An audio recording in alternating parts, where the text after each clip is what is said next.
There's always a lot of attention paid to rebuilding the roster and rebuilding the farm system. But what about rebuilding the management? This is Locked On MLB. You are Locked On MLB. Your daily MLB podcast. Part of the Locked On Podcast Network. Your team every day.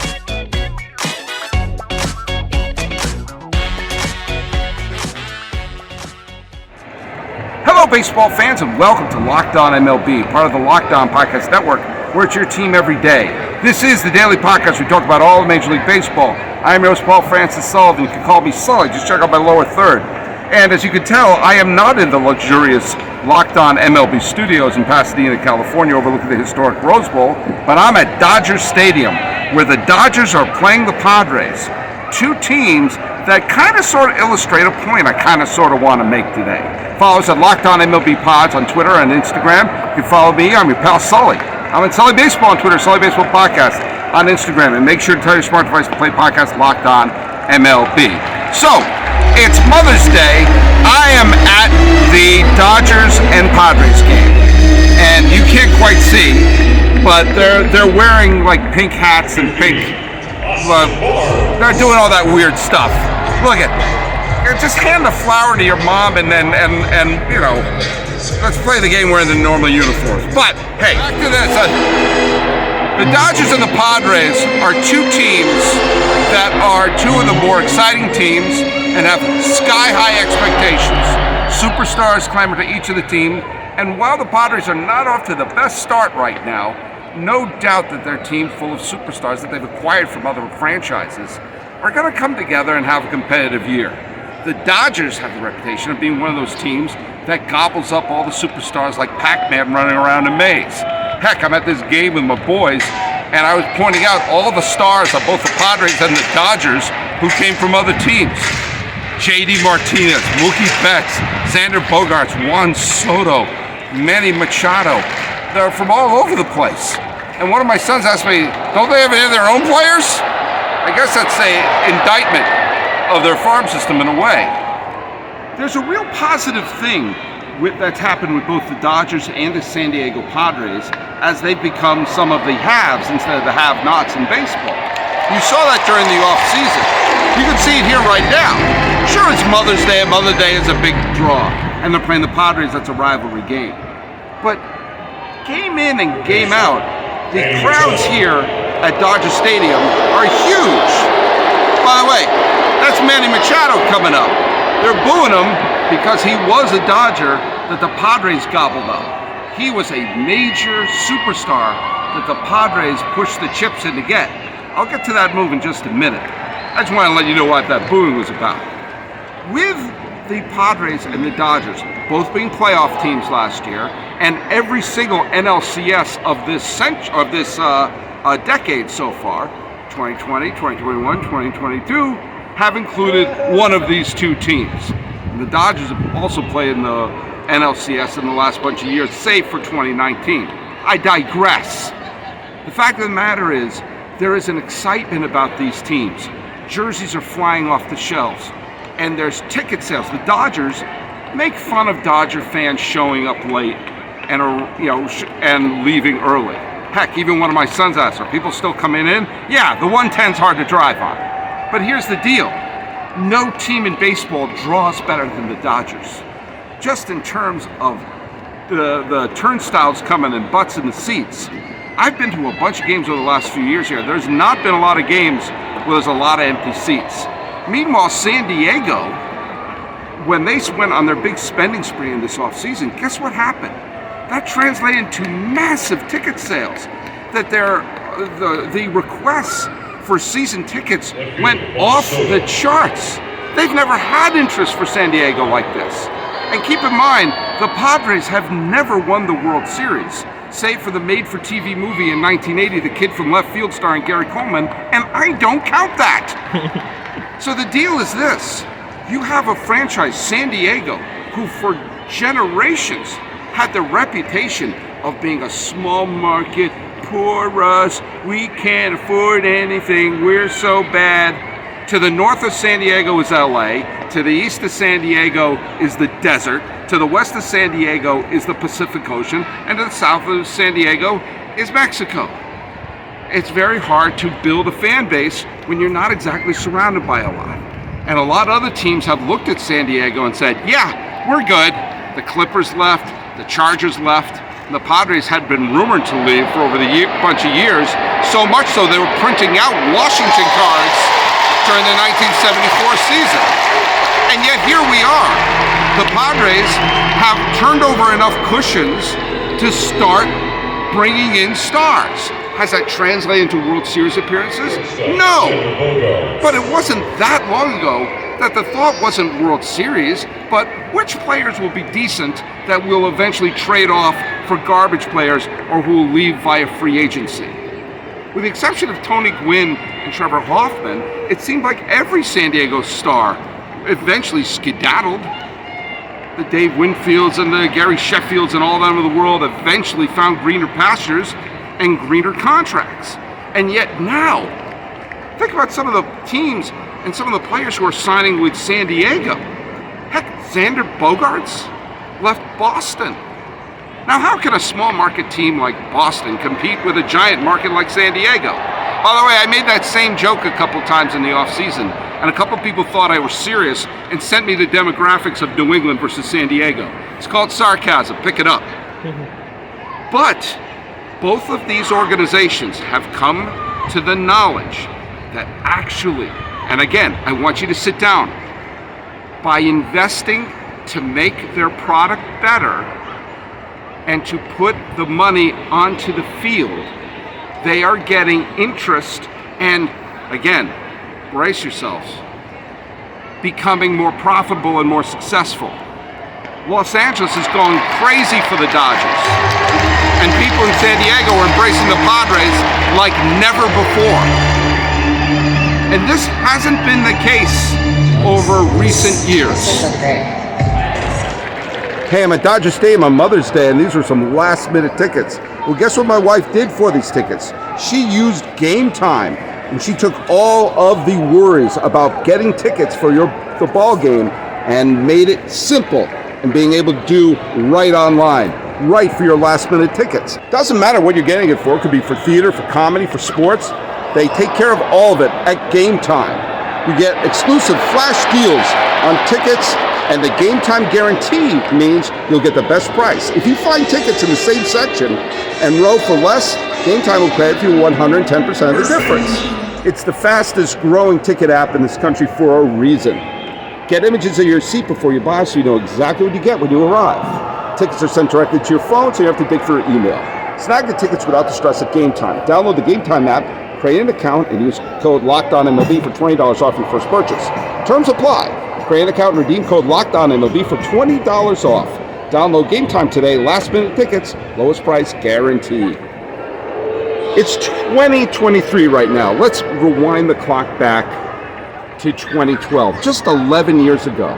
This was not the case that the Padres and the Dodgers were beloved organizations with the turnstile spinning and fans just can't wait to be part of the game. Do you remember when the McCourts bought the team and they eventually ran into bankruptcy? In their crazy public divorce, they were turning the team into their own personal ATM. The Dodgers were bankrupt. And even though they had a good team, they had a team with talent. They had a team that made the postseason with Joe Torre and Clayton Kershaw in his prime. They didn't make any of the big acquisitions to put them over the top. You know what? Who was available via free agency? CC Sabathia, a future Hall of Famer, native California, who was dying to stay in the National League after his cameo with the Milwaukee Brewers. And the Dodgers didn't sign him. Why? Well, because the McCourts were out of money. The Dodgers probably could have won a World Series if they added CC Sabathia, if they started spending money. Instead, the team, McCourt, was driving this team into the ground and turned the Dodgers into a laughingstock of baseball. Meanwhile, the San Diego Padres weren't a lot better. They were playing in a brand new baseball palace, but after back-to-back division titles and several quality seasons, including a season in 2010 where they nearly made the postseason. They dismantled the team completely, gutted the squad, trading away stars like Adrian Gonzalez for close to nothing. And some of the players they did get back from, like Anthony Rizzo, they traded away again. You had Dodger games where the stands were empty, fights were breaking out, the Brian Stowe being beaten almost to death in the parking lot happened, and the McCourts were a mess, and the Padres were an afterthought. And then, two things happened in 2012. And this should be something that the Commissioner of Baseball should take a good long look at, okay? The Guggenheim Group took over the Dodgers, led by Stan Kasten. Magic Johnson was the front man, but who are we kidding? It was Stan Kasten, Peter Guber, and all these other people involved in it. They bought the team, and they realized the team's reputation was lower than whale crap. So what happened? They instantly changed the culture of the team. They started spending money. And by 2013, they were a playoff team. They've been in the playoffs every year since then. But beyond just being in the playoffs, they brought in stars. They've made smart moves. They've tried to raise the profile of this team. Some of our homegrown players, of course, and they spotlight the Clayton Kershaws left and right. But they bring in the Betts. They bring in, they'll rent the Manny Machado. They'll bring in the Freddie Freemans of the world to make this, and the Zach Greinke's, lest we forget he was here. That was not the case of the team. They were investing in the team to make the product better. And the rising tide made all the ships rise because the quality of this team became a draw, not just in LA, but on the road. You need to have good teams, competitive teams, making an effort to be the quality product of a division. And around that time, you had the management of the San Diego Padres also changed. And surprise, when you saw that Peter Seidler took over the Padres in 2012, there was a change in attitude. Not everything the Padres did worked. The signing of Shields and the Uptons didn't quite pan out, but at least they were trying something. At least they were making the effort. And eventually they put together a foundation. And while the Hosmer signing did not exactly pan out to the all-star numbers they were hoping with them, it did kind of send a message saying like, hey, maybe we're a place you want to be if you're a baseball player. If you're a baseball player, say, hey, what if I was a multimillionaire living in a gorgeous city like San Diego? And the Padres turned the culture of that around, stealing Manny Machado from the Dodgers, stealing Xander Bogaerts, sending their farm system away to try to get Juan Soto. Have all of them worked perfectly? No, but they made it to the League Championship Series for only the third time in their history. And they brought in Bob Melvin, one of the best managers in baseball, to be part of it. Essentially, the Seidler organization turned the culture around in San Diego. The expectations in San Diego are a lot different than they've ever been in the history of the team. When has there ever been a point where people are saying, hey, this could be a World Series contender legitimately and for several years? That's a foundation of Bogaerts and Soto and Machado and all of them are going to be there for a bunch of years, and Fernando Tatis Jr. are going to be there for a bunch of years in San Diego. This is not a one-and-done situation. This is not a 1997 Marlins. This is a chance to try to turn it around. And it being a city that only has baseball, no more football or basketball, this is an opportunity to make San Diego one of those baseball havens. Havens for free agents, havens for fans. And other ownerships should take note. Now, I can't claim to be the biggest fan of Rob Manfred. I can't claim to be the biggest fan of any commissioner. But there is a job the commissioner could have, and that is making sure if the commissioner does indeed represent the best interests of baseball in terms of the owners, in terms of their profits, which, who are we kidding, that's his job. Take a good long look at what has happened with the Dodgers, who are a laughingstock just a decade ago, and the Padres, who were an afterthought not too long ago. What happened with those ownerships? They invested in the team. They had a plan, and turnstiles are ticking. Money is being made. San Diego is now a franchise associated with big budget free agents and big ticket superstars. Was that the case when the Seidlers took over the team in 2012? No. Was this the case where the Dodgers were a haven for free agents? No. But what we can't have is the good old boy network. The kind that Bud Selig, who was an owner, by the way, in one of the most massive conflicts of interest of all time, that an owner was also the commissioner of baseball for any period of time. You saw basically his buddies being shifted around, allowed to own teams, like he was putting together a fantasy team. Reggie Jackson was on the Howard Stern show not too long ago. Talked about how he was trying to put together a owner group that was going to use a lot of big tech money to buy the Oakland A's back in, I believe it was 2004, 2005. And Bud Selig, who was the commissioner at the time, said, oh, don't worry, we'll do it, we'll get you there. And instead made sure the A's were sold to Lou Wolf, who by a complete coincidence was a fraternity brother in college with Bud Selig. Now, if you take a look at what happened to the A's from that moment, from the Lou Wolf ownership through the John Fisher ownership, the payrolls have gone down in the 18 years since that has happened.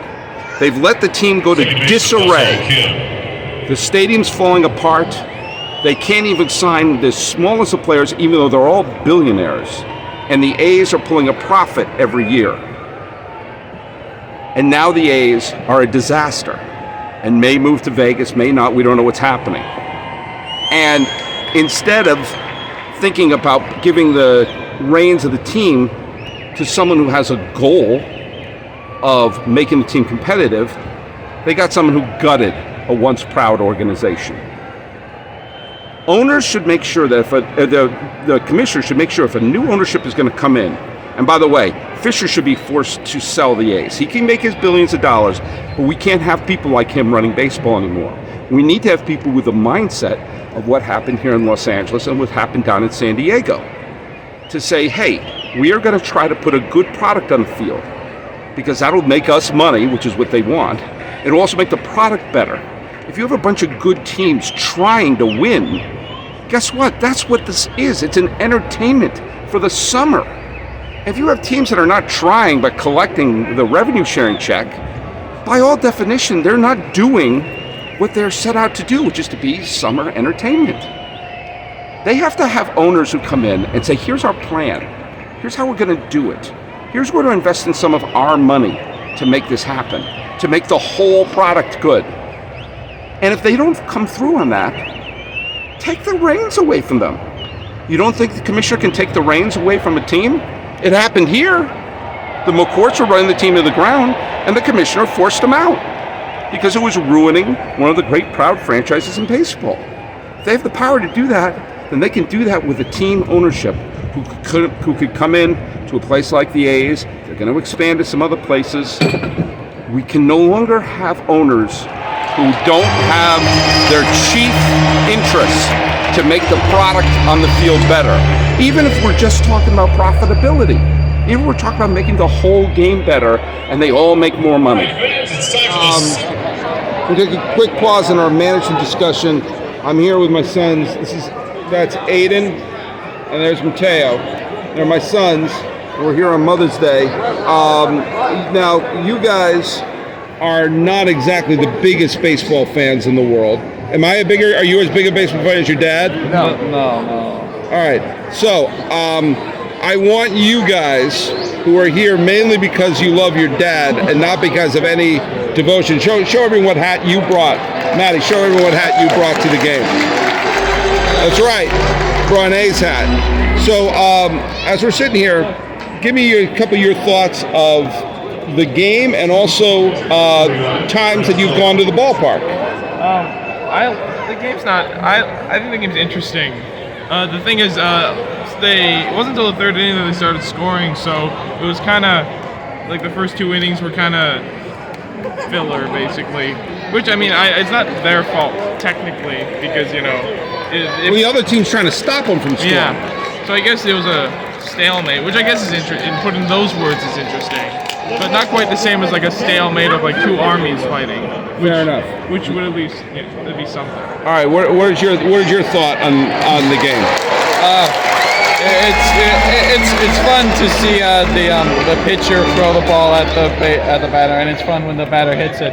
A lot of times I kind of zone out, and when I wake up again, I kind of forget where to pay attention to, and then I remember the field's down there. The field. Yeah, that's where you try to pay attention to. Now, by the way, you are the living proof of why we need to put those nets up along the first base and the third base line, because you zone out, and if you were sitting there thinking about like the latest, anime, or trying to figure out what was wrong with Rise of Skywalker, and suddenly Freddie Freeman hits a line drive right off your face. That's what I'm very glad that we have that screen there. Now, hey, back when I was trying to make you a baseball fan, before I realized that was a fruitless exercise on my part, what are your earliest memories of going to ball games with your pop? I remember one time I was a wee little lad, about that big, and we went to I don't remember what game it was. It might have been it was somewhere in Northern California. I don't remember where. I'm going to boil it down to either the Giants or the A's. Probably grandfather was there, so it might have been the Giants. And I remember the only thing I remember is kind of seeing the diamond really small, a bit of a ways away. Didn't really know what was happening, but I was thinking, so that's what baseball looks like. Because I'd only see it on TV. What about you? I vaguely remember being there as a little child, and I think I remember being upset for some reason. Maybe it was because you might have told me this. I think I was upset that someone caught the game ball or something and they didn't give it back.